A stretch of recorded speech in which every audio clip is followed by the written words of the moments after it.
अपनी बुद्धि से सबको हरा दो। बस 21 दिन में आपकी बुद्धि इतनी तेज हो जाएगी कि आप दूसरे लोगों को बोलने का मौका ही नहीं दोगे। बस आपको गौतम बुद्ध ने बताएं, इन आदतों को अपने जीवन में अपनाना होगा। तो चलिए जानते हैं उन आदतों के बारे में। गौतम बुद्ध की कहानियों के माध्यम से 10 आसान आदतें जो 21 दिन में आपको एक नया और बुद्धिमान इंसान बना देंगी। दोस्तों, कहानी शुरू करने से पहले कमेंट में नमो बुद्धाय लिखकर वीडियो को लाइक जरूर करें। तो चलिए शुरू करते हैं इस कहानी को। एक गुरु अपने शिष्यों को प्रवचन दे रहे थे। वो बोल रहे थे कि हजारों मील का सफर भी सिर्फ एक ही कदम से शुरू होता है। देखा जाए तो अपनी जिंदगी में लक्ष्य हम सभी तय करते हैं, अपने लिए ख्वाब बुनते हैं, खुद को लेकर कई सारे सपने भी देखते हैं, लेकिन अपने लक्ष्य, अपनी मंजिल के पीछे भागने की बजाय ज्यादातर लोग अपने उन ख्यालों के पीछे भागते रह जाते हैं जिनका शायद सच्चाई से कोई वास्ता ही नहीं है, जो सिर्फ उनके दिमाग की एक उपज है। इन सभी गैर जरूरी ख्यालों के पीछे भागते हुए वह इस बात का अंदाजा लगाने की कोशिश भी नहीं करते कि वो ख्याल सकारात्मक है या नकारात्मक सच है, या उनके दिमाग की सिर्फ एक उपज है, या वह किसी और से प्रभावित है, उसका सच्चाई से कोई संबंध है भी या नहीं। और शिष्यों, इसीलिए ज्यादातर लोग अपनी मंजिल तक नहीं पहुंच पाते और जीवन भर असफल रह जाते हैं। गुरु यह सब बोल ही रहे थे कि तभी एक शिष्य खड़ा होता है और गुरु से कहता है, गुरुदेव, आपने ये तो बता दिया कि ज्यादातर लोग असफल क्यों होते हैं, लेकिन क्या आप हमें यह बता सकते हैं कि हम सफल कैसे हो सकते हैं? वो कौन सी छोटी छोटी आदतें हैं जो हमें सफलता के लिए तैयार करती है और फिर सफलता के शिखर तक पहुंचाती है? गुरु ने शिष्य का पूरा प्रश्न बड़े ध्यान से सुना और फिर हाथ के इशारे से उसे बैठने का आदेश देते हुए अपने सभी चीजों से कहा, जीवन में सफल होने के लिए सिर्फ जोश और इच्छा शक्ति का होना ही आवश्यक नहीं है, क्योंकि ये दोनों चीजें सिर्फ हमें प्रेरित करके हमसे काम की शुरुआत करवा सकती है, लेकिन पूरे जोश और उत्साह के साथ लंबे समय तक अपने लक्ष्य पर टिके रहने और दूर के बड़े लक्ष्यों को हासिल करने के लिए हमें उन आदतों को अपनी रोजमर्रा के जीवन का हिस्सा बनाना पड़ेगा जो व्यक्ति को सफलता के लिए तैयार करती है और उसे सफल बनाती है। तो आज मैं आपको 10 ऐसी आसान आदतों के बारे में बताऊंगा जिनको अगर आपने अपने जीवन का हिस्सा बना लिया तो सिर्फ 30 दिनों में आप अंदर से एक बिल्कुल ही अलग इंसान बन जाएंगे और खुद के भीतर एक गजब की सकारात्मक ऊर्जा और जो उसको महसूस करेंगे, जो आपको सफलता के शिखर तक पहुंचाएगी। तो उन सफल आदतों की श्रेणी में पहली आदत है, अपने दिन की शुरुआत धन्यवाद के भाव के साथ करेंगे। सुबह जैसे ही आपकी आंख खुले तो कुछ भी सोचने से पहले, कुछ भी करने से पहले, बिस्तर से उठने से पहले अपने दोनों हाथों को जोड़कर आसमान की तरफ देखते हुए जिसकी शक्ति पर आप विश्वास करते हैं उसका आह्वान करते हुए उन 3-4 चीजों को याद कीजिए जिसके लिए आप ईश्वर की उन 3-4 लोगों, चीजों या घटनाओं के लिए ईश्वर का आभार व्यक्त कीजिए जिनकी वजह से आपके जीवन में बेहतरी आई है, आप ज्यादा खुशहाल और समृद्ध हुए हैं। ज्यादातर मौकों पर हमारे जीवन में, हमारे घरों में, हमारे परिवारों में, हमारे आसपास के माहौल में एक ही वो इंसान होता है जो हमारे सबसे ज्यादा दुख हो और परेशानियों का कारण होता है, लेकिन हमारे आसपास 99% लोग अच्छे होते हैं। हमारे जिंदगी में 99% चीजें बहुत अच्छी है, लेकिन अगर हम बुरे इंसान पर, बुरी घटनाओं पे, बुरी परिस्थितियों पे, बुरे परिणामों पर ध्यान देंगे तो फिर पूरा दिन हमें उस तरह की चीजें और मिलेंगी। लेकिन अगर हम शुक्रगुजार हैं अपने जीवन की 99% अच्छी चीजों के लिए, तो फिर हमारे पास और अच्छा चलकर जरूर आएगा। ये जो आभार व्यक्त करने की आदत है, ये हमारी मानसिकता को सुबह सुबह ही बदल कर रख देती है और सकारात्मक तरीके से अपने दिन की शुरुआत करने में मदद करती है। इस अभ्यास को करने में बहुत थोड़ा सा ही समय लगता है, लेकिन यह आपके पूरे दिन के काम करने के तरीके, आपकी मानसिकता और आपके विचारों को पूरी तरह से बदल कर रख सकती है। सफल आदतों की श्रेणी में दूसरी आदत है, आपको हर दिन व्यायाम जरूर करना चाहिए। आप चाहे दौड़ लगाए, कसरत करें, योगासन करें या फिर प्राणायाम, लेकिन आपको हर सुबह कोई ना कोई ऐसी क्रिया जरूर करनी है जिसमें आपके शरीर को मेहनत करनी पड़े, उसे पसीना बहाना पड़े। यह इंसानी शरीर बना ही मेहनत करने के लिए है। इसे हर समय आराम देने से यह निष्क्रिय, कमजोर और रोगग्रस्त हो जाता है। व्यायाम करना न सिर्फ आपके शरीर को फायदा पहुंचाता है, बल्कि ये आपके दिमाग और आपके मानसिक क्षमताओं को बढ़ाने में भी कमाल करता है। रोज व्यायाम करने से आपका शरीर और मन मजबूत होता है। आपके अंदर एक अलग ही आत्मविश्वास और तेज का जन्म होता है जो आपकी सफलता की राह में आपके सहायक बनते हैं। सफल आदतों की श्रेणी में तीसरी आदत है, लक्ष्य निर्धारित करो और अपने दिन को योजना के अनुसार चलाओ। रात में सोने से पहले ही अगले दिन के 3 सबसे महत्वपूर्ण कामों को निश्चित कर लो और उन्हें लिख लो। फिर उसी के अनुसार अपने पूरे दिन की योजना बनाओ और उस पर अमल करो। अगर कोई व्यक्ति योजना बनाकर अपने दिन की शुरुआत नहीं करता और कोई सभी काम कभी भी करता है, तो ऐसा व्यक्ति कभी भी अपने पूरे दिन का सदुपयोग नहीं कर सकता। हालांकि ज्यादातर लोगों को पता होता है तो उनके लिए कौन सा काम महत्वपूर्ण है और कल उन्हें कौन सा काम करना चाहिए, लेकिन फिर भी वो लोग उस काम को पूरा नहीं कर पाते और उसे टालते रहते हैं। और जो व्यक्ति अपने काम को समय पर पूरा न करके उसे लगातार टालता रहता है, ऐसा व्यक्ति कभी भी बड़ी सफलता हासिल नहीं कर सकता। ज्यादातर लोगों का अपने काम को समय पर पूरा ना करना और उसे लगातार कल पर टालते रहने का सबसे बड़ा कारण है उनके अंदर आत्म अनुशासन का ना होना। क्योंकि जो व्यक्ति आत्मा अनुशासित हैं, वो अपना हर काम समय पर पूरा करता है। सफल आदतों की श्रेणी में चौथी आदत है, आपको हर दिन कुछ ना कुछ नया सीखना चाहिए या फिर कुछ ना कुछ नया पढ़ना चाहिए।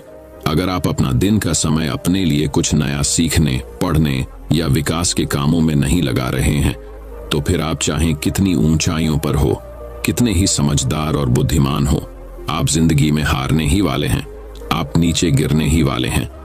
किसी बुद्धिमान व्यक्ति ने कहा है कि सीखना कभी बंद नहीं होना चाहिए, क्योंकि लगातार अभ्यास से ही व्यक्ति महान ऊंचाइयों को हासिल कर सकता है।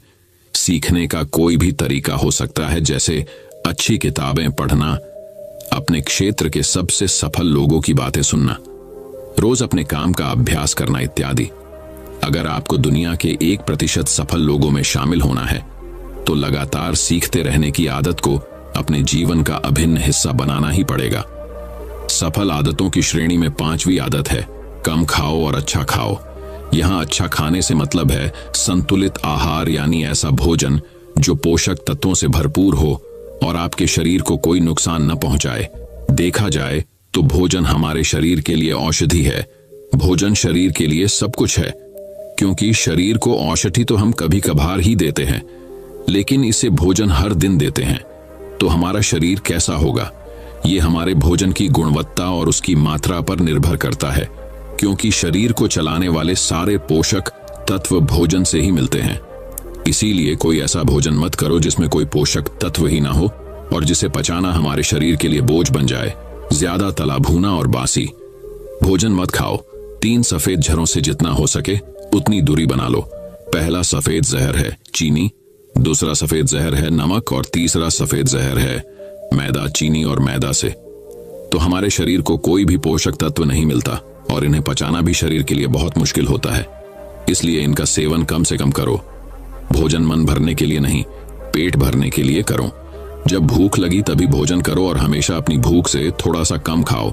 रात में जितना जल्दी हो सके उतना जल्दी भोजन करने का प्रयास करो।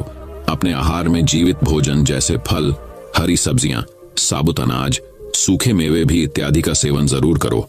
सुबह उठते ही खाली पेट पानी पियो। भोजन करने से पहले पानी पियो, लेकिन भोजन करने के तुरंत बाद पानी कभी मत पियो। भोजन हमेशा शांतचित्त और प्रसन्न मन के साथ करो और भोजन ग्रहण करते समय उसका पूरा आनंद लो। हम जैसा अपने शरीर को भोजन देते हैं, यह उसी के अनुसार काम करने लगता है। इसीलिए अपने भोजन और उसकी गुणवत्ता का ध्यान रखो। सफल आदतों की श्रेणी में 6ठी आदत है, उनके साथ हर दिन थोड़ा सा समय बिताओ जो आपसे सच्चा प्रेम करते हैं, आपकी परवाह करते हैं, जैसे आपके माता पिता, भाई बहन या फिर आपके सच्चे मित्र। ये एक आदत आपके परिवार में खुशी और शांति लाती है। परिवारजनों के बीच प्रेम और एकता बढ़ती है, जिससे आप ज्यादा खुश और शांत रहने लगते हैं। पारिवारिक तनाव कम होने की वजह से अपने जरूरी कामों पर ज्यादा ध्यान दे पाते हैं और ज्यादा अच्छे परिणाम हासिल कर पाते हैं। सफल आदतों की श्रेणी में 7वीं आदत है, हर दिन थोड़ा सा समय खुद के लिए भी निकाले और इस थोड़े से समय में आपके साथ कोई और नहीं होना चाहिए। ये आपका अपना समय है जिसमें आप अकेले एकांत में रहेंगे, खुद के बारे में चिंतन करेंगे, खुद की अच्छाइयों और बुराइयों के बारे में विचार करेंगे, अपने भविष्य के बारे में सोचेंगे, अपने काम के बारे में सोचेंगे, अपने भीतर उतरने का प्रयास करेंगे। इन एकांत के पलों का उपयोग आप खुद को और भी बेहतर तरीके से जानने और समझने में करेंगे। इस समय आप खुद की कमियों के बारे में विचार करेंगे और उन्हें कैसे ठीक कर सकते हैं, इस पर मंथन करेंगे। सफल आदतों की सूची में 8वीं आदत है समय का सही प्रबंधन करना, उसका सही उपयोग करना। जिंदगी दिनों, महीनों और सालों में गिनी जाती है, तो जिसने अपना दिन संभालना सीख लिया उसका महीना संभल जाएगा, और जिसने अपने महीने संभालने सीख लिए उसके साल संभल जाएंगे, और जिसके साल संभल गए उसकी पूरी जिंदगी संभल जाएगी। इसीलिए अपने दिन को सही तरीके से संभालना सीख लो। जो सबसे महत्वपूर्ण काम है उन्हें सबसे पहले खत्म करो। जिंदगी के किसी भी क्षेत्र में देख लो, घंटे तो सबके पास 24 ही होते हैं, लेकिन इन्हीं 24 घंटों में कुछ लोग कमाल कर जाते हैं। अपने एक हैं जीवन में ना जाने कितने सारे काम कर जाते हैं, लेकिन दूसरी तरफ ज्यादातर लोग छोटे छोटे कामों में ही उलझे रह जाते हैं और जीवन भर यही कहते रहते हैं कि इस काम के लिए समय नहीं है, उस काम के लिए समय नहीं है। तो आखिर समस्या कहाँ है? समस्या है अपने समय का सही प्रबंधन न कर पाना। सफल आदतों की श्रेणी में 9वीं आदत है रात में जल्दी सोएं और सुबह जल्दी उठे। जो व्यक्ति सुबह जल्दी उठता है उसे कुछ अतिरिक्त समय मिल जाता है सबसे महत्वपूर्ण कामों को खत्म करने का, जैसे ध्यान का अभ्यास, व्यायाम, किताबें पढ़ना इत्यादि। सुबह जल्दी उठकर ध्यान का अभ्यास करने से दिन भर मन शांत और प्रसन्न रहता है। इसके साथ ही सुबह जल्दी उठकर काम शुरू करने से व्यक्ति का काम समय पर पूरा हो जाता है और वह बेवजह की चिंता और तनाव से बच जाता है।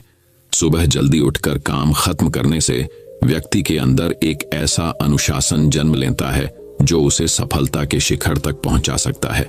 सफल आदतों की श्रेणी में 10वीं आदत है वीर्यनाश, धूम्रपान और मदिरापान से बचे।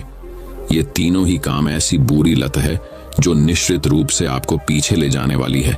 ये तीनों ही काम आपके मानसिक और शारीरिक स्वास्थ्य के लिए बहुत ही हानिकारक है।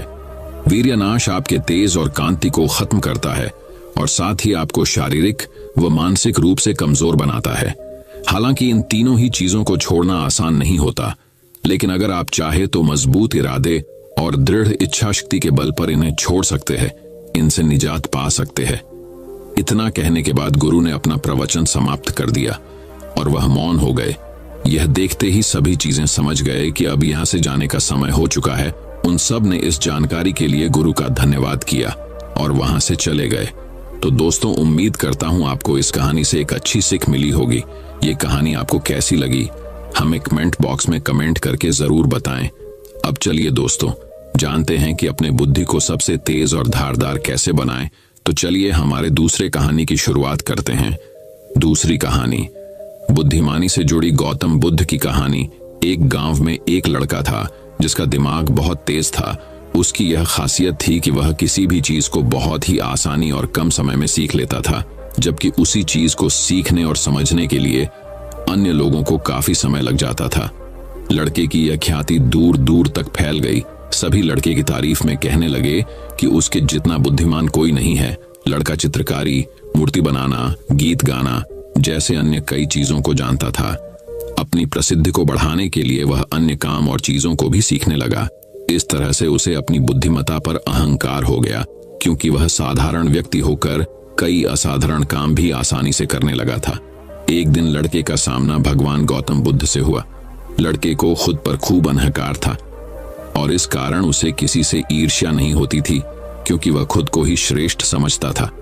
लेकिन पहली बार उसे गौतम बुद्ध को देख ईर्ष्या हुई और वह अपनी तुलना बुद्ध के साथ करने लगता है। वह देखता है कि बुद्ध के पास भिक्षा मांगने के लिए एक कटोरा है और उसके पास अपार धन। बुद्ध ने साधारण वस्त्र धारण किए थे और उसके वस्त्र कीमती थे। बुद्ध नंगे पैर थे और वह नंगे पांव जमीन पर पैर भी नहीं रखता था। इस तरह से लड़का एक नहीं बल्कि कई चीजों से गौतम बुद्ध के साथ अपनी तुलना करने लगा। हर चीज से तुलना करने के बाद वह मन ही मन सोचता है कि आखिर मैं इस भिक्षु के साथ अपनी तुलना क्यों कर रहा हूं, जबकि इसका और मेरा जीवन बिल्कुल अलग है। वहां मौजूद सभी लोग गौतम बुद्ध का सम्मान कर रहे थे। लड़का सोचने लगा कि आखिर इनमें ऐसा क्या है जो मुझ में नहीं है, जिस कारण मेरे भीतर इनके प्रति ईर्ष्या पैदा हो गई। अपने मन में चल रही जिज्ञासा को शांत करने के लिए वह बुद्ध के पास जाता है। तो आखिर वास्तव में कौन है बुद्धिमान? बुद्ध के पास जाकर वह कहता है, मैं इस गांव का सबसे बुद्धिमान व्यक्ति हूं और आप अपने आसपास जो भी देख रहे हैं मैं वह सब करना जानता हूं। मैं किसी भी कार्य को बहुत कम समय में सीख लेता हूं, इसलिए सभी लोग मेरा सम्मान करते हैं। लेकिन फिर भी आपको देख मेरे भीतर ईर्ष्या पैदा हो गई, इसलिए मैं जानना चाहता हूं कि आपकी उपलब्धि क्या है। सभी आपको इतना आदर सम्मान क्यों दे रहे हैं? लड़के के सवाल का जवाब देते हुए बुद्ध कहते हैं, मेरी कोई उपलब्धि नहीं है, लेकिन तुम कह सकते हो कि मेरी यही एक उपलब्धि है। बुद्ध लड़के से पूछते हैं, क्या तुम्हें निंदा अच्छी लगती है? लड़का कहता है कि भला किसे निंदा अच्छी लग सकती है? बुद्ध कहते हैं कि जो तुम्हें अच्छा और बुरा लगता है मैं इनसे भी ऊपर हूं। मुझे ना निंदा सताती है और ना अपनी प्रशंसा से प्रसन्न होता हूं। यही अंतर है तुम में और मुझ में। बुद्ध कहते हैं, तुमने सैकड़ों काम सीखे लेकिन सबसे जरूरी काम को सीखना भूल गए। लड़का पूछता है, कौन सा काम? अब इस प्रकार बुद्ध ने दिया बुद्धिमान होने का ज्ञान। बुद्ध कहते हैं कि क्या तुम्हें मन को नियंत्रण करना आता है? ये बात सुनकर लड़का समझ जाता है कि उसे बुद्ध से ईर्ष्या क्यों हुई। बुद्ध कहते हैं, जिसने संपूर्ण जगत जीत लिया लेकिन अपने मन को नहीं जीत पाया, उसने कुछ भी नहीं जीता। वहीं जिसने अपने मन को जीता लेकिन अपना सब कुछ गंवा दिया, फिर भी उसने सब कुछ जीत लिया। बुद्ध की यह बात सुन लड़के का अहंकार टूट गया। उसने बुद्ध से कहा कि क्या आप मुझे अपने मन को जीतना सिखा सकते हैं? बुद्ध कहते हैं, जरूर, लेकिन इसके लिए मैं तुम्हारी सभी उपलब्धियां छीन लूंगा। लड़का कहता है, मैं तैयार हूं। इसके बाद से ही लड़का ध्यान लगाने लगता है, क्योंकि ध्यान से ही मन को वश में किया जा सकता है। तो दोस्तों, अब चलिए बढ़ते हैं हमारे तीसरी कहानी की तरफ। तीसरी कहानी, दिमाग की धार को कैसे तेज करें। लगभग हम सभी लोग जानते हैं और साइंस भी यह सिद्ध कर चुका है कि हम हमारे दिमाग का मैक्सिमम 10% ही यूज कर पाते हैं और इसमें से ज्यादातर हमारा दिमाग बचपन में ही सब कुछ सीखता है और सबसे ज्यादा एक्टिव रहता है, क्योंकि हम हर रोज कुछ न कुछ नया कर रहे होते हैं। रोज पढ़ते हैं, नए नए खेल खेलते हैं और हमेशा एक्टिव रहते हैं।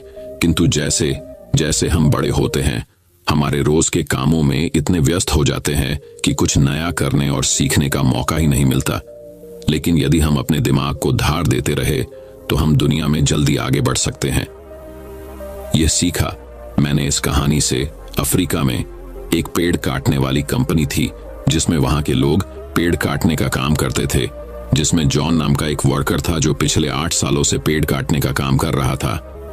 उसी कंपनी में एक बिल नाम का नया वर्कर लगता है और एक ही साल में उसकी सैलरी बढ़ जाती है और प्रमोशन भी मिल जाता है। ये बात जॉन को पता लगती है तो वह कंपनी के मैनेजर के पास जाता है और कहता है, सर, इस कंपनी में मेरे साथ अन्याय हो रहा है। मैनेजर बोलता है, नहीं जॉन, इस कंपनी को मैं मैनेज करता हूं, ऐसा तो कुछ नहीं है। अगर तुम्हें कोई प्रॉब्लम है तो मुझे बताओ। जॉन बोलता है, सर, मैं पिछले 8 साल से काम कर रहा हूं लेकिन मेरा प्रमोशन नहीं हुआ और सैलरी भी वही है, लेकिन बिल जो कि 1 साल पुराना ही है, उसकी सैलरी बढ़ गई और प्रमोशन भी हो गया, जबकि प्रमोशन तो मेरा होना चाहिए था। इसके बाद मैनेजर बोलता है, देखो, तुम बहुत ईमानदार और मेहनती हो, मैं यह बात मानता हूं, लेकिन कंपनी के नियम के अनुसार जो ज्यादा पेड़ काटता है उसे ज्यादा सैलरी मिलती है और प्रमोशन भी जल्दी होता है। तुम पहले भी रोज 4 पेड़ काटते थे और अब भी 4 पेड़ ही काटते हो, लेकिन वह रोज 8 पेड़ काटता है, इसलिए उसे जल्दी प्रमोशन मिला। तुम भी रोज 8 पेड़ काटो, तुम्हें भी प्रमोशन मिल जाएगा। यह बात सुनकर जॉन लौट जाता है और रोज से ज्यादा मेहनत करता है और ज्यादा देर तक काम करता है। कुछ दिनों के बाद जॉन फिर मैनेजर के पास आता है और बोलता है, सर, मैं अब ज्यादा मेहनत कर रहा हूं और ज्यादा समय तक काम करता हूं, लेकिन फिर भी मैं रोज सिर्फ 5 पेड़ ही कर पाता हूं। बिल रोज 8 पेड़ कैसे काटता है? मैनेजर ने कहा, यह बात तो तुम्हें बिल ही बता पाएगा, तुम बिल से जाकर पूछ लो।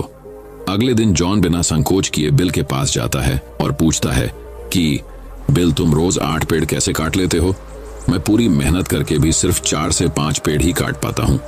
क्या तुम मुझे बता सकते हो कि तुम पेड़ कैसे काटते हो? बिल कहता है, पहले तुम बताओ जॉन की तुम अपनी कुल्हाड़ी को धार कब लगाए थे? जॉन, मैंने पिछले हफ्ते ही धार लगाई थी। बिल कहता है, मैं हर पेड़ काटने के बाद 2 मिनट का समय निकालता हूं और अपनी कुल्हाड़ी को धार देता हूं, और जो पेड़ तुम 2 घंटे में काटते हो वह मैं 1 घंटे में ही काट देता हूं। धार देने वाले 2 मिनट मेरे आने वाले 58 मिनट बचा देते हैं और मैं रोज 8 पेड़ काट लेता हूँ। यह सुनकर जॉन बिल को धन्यवाद देते हुए चला जाता है। सिर्फ ज्यादा समय और ज्यादा मेहनत से कुछ नहीं होने वाला, इसके साथ साथ उसे अपनी कुल्हाड़ी को धार देते रहना पड़ेगा। जब भी वह धार देना बंद कर देगा, उस समय से उसके कार्य पर प्रभाव पड़ना शुरू हो जाएगा। जॉन अपनी कुल्हाड़ी में धार देकर काम शुरू करता है और कुछ ही दिनों में वह भी प्रमोशन ले लेता है। इस कहानी से हमें यह सीख मिलती है कि दोस्तों, हमें हमेशा ही अपनी लाइफ में कुछ न कुछ सीखते रहना चाहिए और अपने दिमाग को धार देना चाहिए, चाहे हमारी उम्र कुछ भी क्यों ना हो। मैंने कुछ दिनों पहले सत्य नाडेला, जो कि माइक्रोसॉफ्ट के सीईओ बने हैं, उनके बारे में पढ़ा था कि वह आज भी नए नए कोर्स ज्वाइन करते रहते हैं और नई नई किताबें पढ़ते हैं। उन्हें आज भी नया सीखने में कोई संकोच नहीं है और शायद इसीलिए वह इतनी बड़ी पोजीशन पर है। सक्सेस वही होते हैं जो समय के साथ बदलते हैं और प्रगतिशील रहते हैं। जिस तरह तालाब का पानी एक जगह स्थित होकर कुछ ही दिनों में सड़कर बदबू देना शुरू कर देता है, लेकिन नदी जो हमेशा बहती रहती है, प्रगतिशील होती है, उसका पानी साफ होता है। उसी तरह से जो लोग नई नई चीजें पढ़कर और सीख कर अपने दिमाग को धार देते हैं, वही दुनिया में आगे बढ़ते हैं। तो दोस्तों, चलिए बढ़ते हैं हमारे चौथी कहानी की तरफ। चौथी कहानी, दोस्तों, बहुत समय पहले की बात है। चंदनपुर नाम का एक राज्य हुआ करता था। चंदनपुर का राजा बड़ा ही दानी और प्रतापी था। उसके राज्य में सब खुशहाल थे, पर राजा एक बात को लेकर बहुत चिंतित रहा करता था कि धर्म व दर्शन पर लोगों के विचारों में सहमति क्यों नहीं बनती। एक बार राजा विभिन्न धर्मों के उपदेशकों को आमंत्रित किया और एक विशाल कक्ष में सभी को एक साथ रहने का प्रबंध करते हुए कहा, अब अगले कुछ दिनों तक सब एक साथ रहेंगे और आपस में विभिन्न धर्मों और दर्शनों पर विचार विमर्श करेंगे, और जब सभी के विचार एक मत हो जाएंगे तो मैं आपको ढेरों उपहार देकर यहां से विदा करूंगा। और ऐसा कहते हुए राजा वहां से चला गया। कक्ष में घोर विचार विमर्श हुआ। सभी अपनी अपनी बात समझाने में लगे रहे, पर कुछ दिन बीत जाने पर भी वे एक मत नहीं हो पाए। पड़ोसी राज्य में रहने वाले एक महात्मा जी को जब ये बात पता चली तो वह तुरंत राजा से मिलने पहुंचा। उसने कहा, हाय राजन, मैंने सुना है कि तू बड़ा दानी है, क्या तू मुझे भी दान देगा? महात्मा जी बोले, अवश्य, बताइए आपको क्या चाहिए? राजा बोला, महात्मा जी, मुझे तेरे अनाज के गोदाम से कुछ अनाज चाहिए। राजा जी, बिल्कुल, आप मेरे साथ आइए। राजा उन्हें गोदाम तक ले गया। वहां पहुंचते ही महात्मा जी बोले, अरे ये क्या राजन, तुम्हारे गोदाम में तो तरह तरह के अनाज रखे हैं, तुम इन सब की जगह कोई एक ही अनाज ही क्यों नहीं रखते? राजा को यह सुन थोड़ा अचरज हुआ और वह बोला, यह कैसे संभव है? अगर मैं गेहूं, चावल, दाल इत्यादि की जगह बस एक अनाज ही रखूंगा तो हम अलग अलग स्वाद और पोषण के भोजन कैसे कर पाएंगे? और जब प्रकृति ने हमें इतने ढेर सारे अन्न दिए हैं तो बस किसी एक अन्न का ही प्रयोग करना कहाँ की बुद्धिमानी है? महात्मा बोले, बिल्कुल सही राजन, जब तुम विभिन्न अनाजों की उपयोगिता एक से नहीं बदल सकते तो भला विभिन्न धर्मों के विचारों और दर्शनों को एक कैसे कर सकते हो? सबकी अलग अलग उपयोगिता है और वे समय समय पर मनुष्य का मार्गदर्शन करते हैं। महात्मा जी ने अपनी बात पूरी करते ही राजा को अपनी गलती का एहसास हो गया और उसने कक्ष में बंद सभी उपदेशकों से क्षमा मांगते हुए उन्हें विदा कर दिया। दोस्तों, यदि पूरी मानव जाति बिल्कुल एक जैसा ही सोचती तो हम कभी इतनी प्रगति नहीं कर पाते। हमारे विचार ही हमें दूसरों से अलग बनाते हैं। अगर कभी आपका विचार औरों से मेल ना खाए तो इसमें घबराने की जरूरत नहीं, बल्कि यह देखने की जरूरत है कि पूरी पिक्चर में आपका विचार कहां फिट हो सकता है। और दूसरी तरफ यदि किसी और का विचार अब से मेल ना खाए तो उस पर नाराज होने की बजाय ये समझने का प्रयास करना चाहिए कि उसकी सोच का कहां और कैसे यूज किया जा सकता है। तो अब दोस्तों, चलिए बढ़ते हैं हमारे 5वें कहानी की तरफ। 5वीं कहानी, एक बार की बात है, एक व्यापारी व्यापार करने के लिए विदेश गया हुआ था। वहां उसका कारोबार बहुत अच्छा चल रहा था। वह धन कमाने में इतना व्यस्त हो गया था कि उसे समय का भान ही न रहा। आखिर उसने एक दिन अपने घर लौटने का फैसला कर ही डाला और कमाया हुआ बहुत सारा धन लेकर घर के लिए चल पड़ा। जब घर पहुंचा तो रात हो चुकी थी। घर का मुख्य द्वार बंद था, लेकिन एक शयनकक्ष की खिड़की से रोशनी बाहर आ रही थी। उसने खिड़की में से अंदर झांक कर देखा। उसने जो देखा सहसा उसे विश्वास ही नहीं हुआ। उसे अपने पैरों के नीचे से जमीन खिसकती हुई प्रतीत होने लगी। उसने देखा कि शयन कक्ष में उसकी पत्नी के पास एक युवक भी लेटा हुआ है। ऐसी स्थिति में उसका अपनी पत्नी के चरित्र पर संदेह होना अस्वाभाविक नहीं था। व्यापारी ने विचार किया कि ऐसे घर में रहने का क्या औचित्य हो सकता है जहां ऐसी स्त्री हो। उसने फौरन निर्णय लिया कि पत्नी और उसके पास लेटे युवक को मारकर चुपचाप वापस निकल जाऊंगा और अलग घर बसाने का प्रयास करूंगा। तभी उसकी नजर शयन कक्ष की दीवार पड़ी जहां एक श्लोक लिखा था। उसने उस श्लोक को पढ़ा। श्लोक में लिखा था, सहसा विदतीत न क्रियाम विवेक परमापदाम पदम वृणुते ही विमृश्य कारिणम गुण लुब्ध स्वयमेव संपद। अर्थात किसी कार्य को बिना विचारे एकाएक नहीं करना चाहिए, क्योंकि सोच विचार न करना बड़ी विपत्तियों का कारण है। जितनी भी प्रकार की संपत्तियां हैं, सोच समझकर कार्य करने वाले व्यक्तियों के गुणों से आकर्षित होकर स्वयं ही उसके पास आ जाती हैं, उसे समृद्ध कर देती हैं। यह पढ़ते ही व्यापारी ने अपना निर्णय बदल दिया और घर का दरवाजा खटखटाया। पत्नी ने दरवाजा खोलने से पहले काफी पूछताछ की और जब वह पूरी तरह से आश्वस्त हो गई कि दरवाजा खटखटाने वाला उसका पति ही है, तो उसने शीघ्रता से दरवाजा खोल दिया। पति को देखकर पत्नी की प्रसन्नता की सीमा न रही। उसने फौरन युवक को भी जगाया और पति से कहा कि ये आपका पुत्र है, जो अब पूरे 20 वर्ष का हो गया है। 18 वर्ष पहले जब आप विदेश गए थे तो ये 2 साल का था। भावातिरेक में पिता की आंखों से आंसू बहने लगे। उसने पुत्र को हृदय से लगाकर प्यार किया। अब व्यापारी का संदेह खत्म हो चुका। दोस्तों में एक श्लोक के सार्थक संदेश ने न केवल उसे पुत्र हत्या होने के पाप से बचा लिया, अपितु उसकी गृहस्थी भी उजड़ने से बच गई। विमर्शकारिता अर्थात सोच समझकर कार्य करना व क्षिप्रकारिता अर्थात जल्दबाजी न करना महान गुण है। जीवन में भ्रांतियां अथवा समस्याएं उत्पन्न होना स्वाभाविक है। जब अचानक कोई भ्रांति उत्पन्न हो जाए अथवा समस्या आ खड़ी होती है तो हम घबरा जाते हैं और फौरन प्रतिक्रिया करते हैं। इससे कई बार समस्या सुधरने की बजाय और बिगड़ जाती है। अतः हमें कभी भी बिना पर्याप्त विमर्श किए कोई कार्य नहीं करना चाहिए। कहा गया है कि जल्दी का काम शैतान का होता है।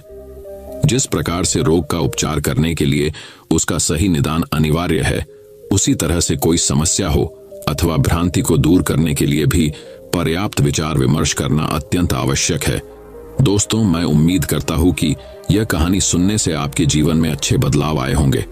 आपको इस वीडियो से क्या सीखने मिला, ये कमेंट करके जरूर बताएं और अपने परिवार, दोस्तों या आपके करीबी इंसान के साथ ये कहानी शेयर करके उन्हें भी इस ज्ञान से परिचित करवाएं।